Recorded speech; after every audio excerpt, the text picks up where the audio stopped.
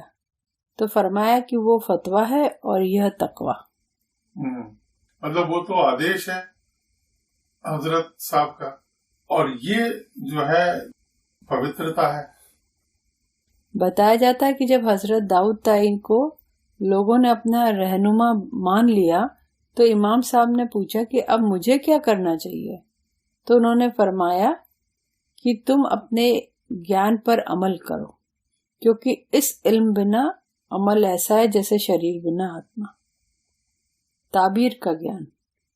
خلیفہ نے ملکول موت کو سپنے میں دیکھا اور پوچھا کہ اب میری زندگی کتنی رہ گئی ہے؟